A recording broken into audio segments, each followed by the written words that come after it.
So go into those devices a little bit with the acmodermal and also the light therapy that's used within it.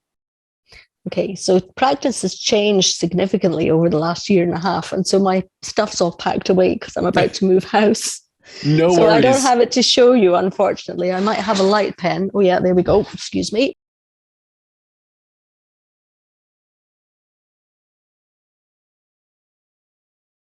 There we go. So we can stimulate with light with this.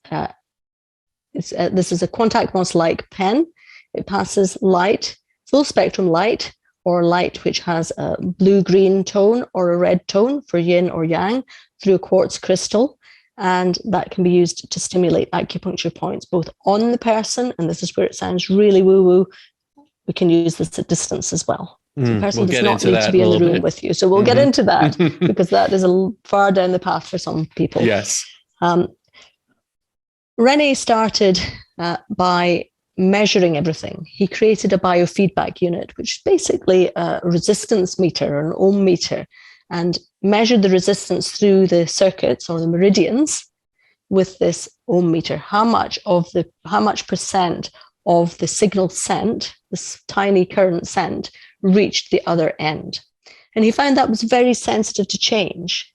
And that's one of the criticisms of the medical scientists, is that it's too easy to change it. But if you know that it's very sensitive to change and you're aware of that, then you can put something into the hand and then test whether it makes a change immediately. And you can repeat that process to prove that your hypothesis is correct.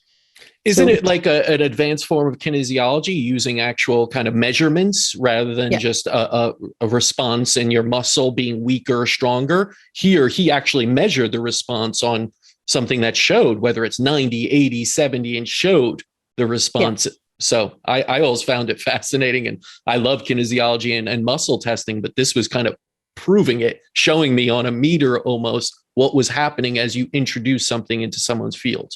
Yeah, so it's a quick demonstrator of change in a way that it's an instrument rather than a perception of a tester. So it doesn't rely on tester ability. And so we do that when we see people in face-to-face. But I haven't done any ACMOS face-to-face for the last year and a half. So the other instrument that we use when we're face-to-face, which is really popular with physios, physical therapists, with chiropractors, osteopaths, acupuncturists, people who are used to finding and stimulating acupuncture points. It's an electrical stimulator of acupuncture points, very fine-tuned, a square wave pulse, and it's a point locator, very accurate. And I learned acupuncture long before I learned ACMOS, and we were taught to find the point with our thumb and feel around for the dippiest bit in the middle of the dip and put the needle in there. And the points do have a spectrum of effect. But if you can zero in absolutely 100% on that point, then the current can flow much more easily because the skin resistance is less at that point.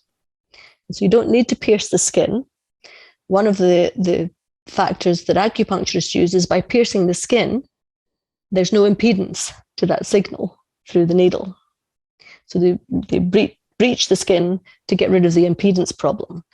So we find the point of the least impedance to get the current through. But by not actually breaching the skin, we don't need to have specialist skills or deal with sharps or any of those things. And a number of my colleagues who were acupuncturists first now exclusively use the acmodermal. I haven't used needles for years. I will use my acmodermal, which is my stimulator, in place of needles.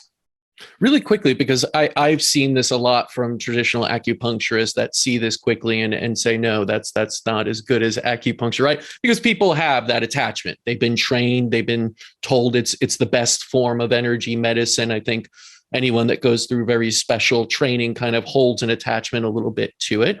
How would you compare acupuncture and ACMOS method? Well, Dr. René did have some studies done at the School of Acupuncture in Paris, where he had the teaching staff do a blinded comparison, or the recipients were blinded, that can't have been blinded because if there's a needle or there's not. So he did a comparative study using the teaching staff of the School of Acupuncture in Paris, and they compared pulse diagnosis with the biofeedback and found that the results were comparable, if not slightly better, for the biofeedback in terms of inter-user accuracy, because pulse diagnosis so much relies on the skill of the practitioner. And they did the same with the electroacupuncture stimulator, the ACMOdermal, comparing it with needles for efficacy.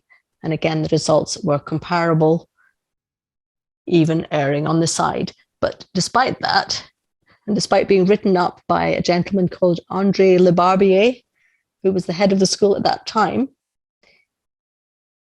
the school still taught acupuncture. Right. So we are attached to the things that we hold dear. We are attached to the things that we learn. And if we learn them from someone who's dear to us. So for me, I'm very attached to ACMOS. I had a very strong connection with Dr. Rennie. And so ACMOS is part of my heart and soul now. And that's why I want to share that knowledge with as many people as possible.